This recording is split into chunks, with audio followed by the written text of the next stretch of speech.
el primer domingo de cada mes y por tanto pueden abrir 12 domingos al año. Había prometido durante la campaña electoral anterior, la primera campaña electoral antes de que ganara las elecciones, había prometido reducir a 8 los domingos en los que pueden abrir las grandes superficies comerciales para proteger el pequeño comercio, en definitiva.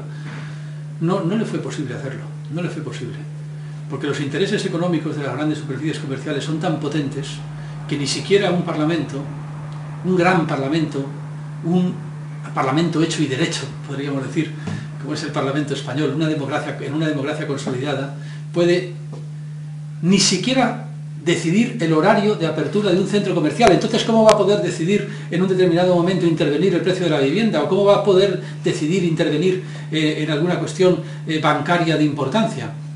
¿Cómo va a poder decidir en ninguna cosa importante de la que dependa la vida de los españoles? Esto no es un sistema parlamentario. En España no tenemos un sistema parlamentario, es completamente falso. Tenemos una dictadura económica que permite que exista un parlamento mientras ese parlamento no decida nada que perjudique los intereses económicos de las grandes corporaciones, españoles y extranjeras. Eso es lo que tenemos en España. Sabemos que las corporaciones económicas españolas, que por otra parte no son exactamente españolas, porque claro, también se dice que Repsol es una empresa española, no es verdad. O sea, Repsol es una empresa con una cierta porción de capital español. O sea, y luego por otra parte tampoco entiendo por qué sería española porque tuviera capital español, porque claro, los capitalistas españoles que tienen dinero invertido en Repsol pues son 4 gatos. La población española no tiene dinero invertido en Repsol, ni muchísimo menos. Pero se vende como eso políticamente. Se vende como eso, efectivamente. Y el engaño, la responsabilidad aquí es fundamentalmente de los periodistas y del papel que cumplen en los medios de comunicación y de cómo le comen el cerebro pues, a la gente de una especie de lavado colectivo, cotidiano, hasta tal punto que en efecto pues podríamos recordar como anécdota pues el siniestro papel de borracho de taberna que hizo el rey don Juan Carlos ahí en la cumbre de Chile, ¿verdad? ¿Por qué no te callas? Estaba muy enfadado. No estaba muy enfadado porque Hugo Chávez hubiera interrumpido a Zapatero, que para empezar es falso que interrumpiera a Zapatero, porque en realidad era Zapatero el que había interrumpido el turno de palabra de Daniel Ortega, que era el que en ese momento tenía el turno de palabra. Zapatero, que eso, claro, eso es responsabilidad de los periodistas españoles que no contaron la verdad, no la contaron entera. En ese momento le tocaba hablar a Daniel Ortega.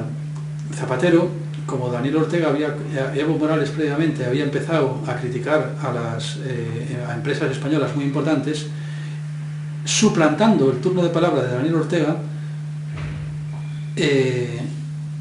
salió en defensa de las empresas españolas, de las multinacionales supuestamente españolas. Empecemos de una cohesión presidencial. Nos cohesionemos todos, nos juntemos todos, bajo un nuevo modelo económico. La subasta, las privatizaciones, desde un punto de vista nacional, estoy hablando de Bolivia, no es ninguna solución. De pedidos que hagamos una cohesión presidencial o cohesión de presidentes en base al nuevo modelo económico, que no sea neoliberal por si acaso. Hay 2 formas de cooperación. Una cooperación a la cabeza de Estados Unidos, que es con condicionamientos, que es la privatización de nuestras empresas, privatización de nuestros recursos naturales. Queridos presidentes, los servicios básicos como el agua potable, alcantarillado o el teléfono, la energía, no pueden seguir siendo de negocio privado. No puede estar en manos del sector privado. Nacionalizar o renacionalizar, o que la producción de determinados bienes o servicios esté en el sector público o en el sector privado, no es un fin, no garantiza nada. Como teoría o como receta ideológica. Creo que no debemos caer en el error de minimizar los factores externos, como aquí se ha dicho.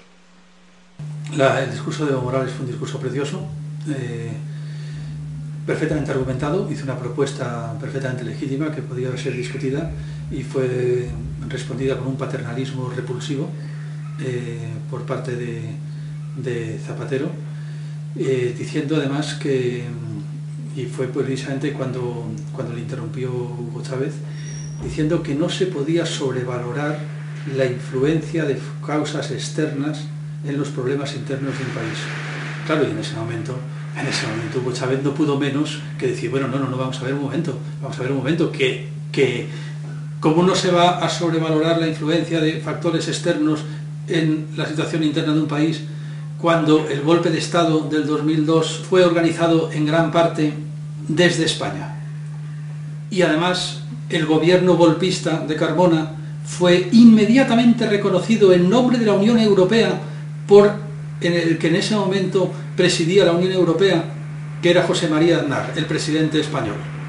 La influencia española en los asuntos de los países latinoamericanos si llega hasta tal punto que cuando las corporaciones económicas españolas ven peligrar sus intereses en Latinoamérica, están dispuestas a colaborar en golpes de Estado y en matanzas espantosas.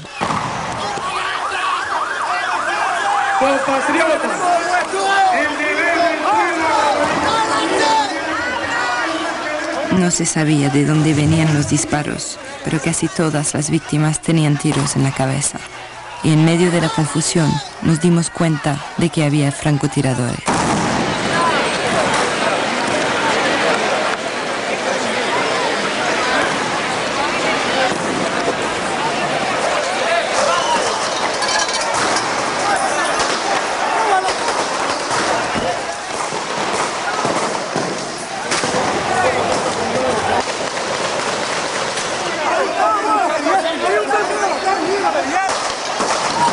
Porque si el golpe de Estado en Venezuela hubiera triunfado, teniendo en cuenta el apoyo popular que tiene Hugo Chávez entre la población,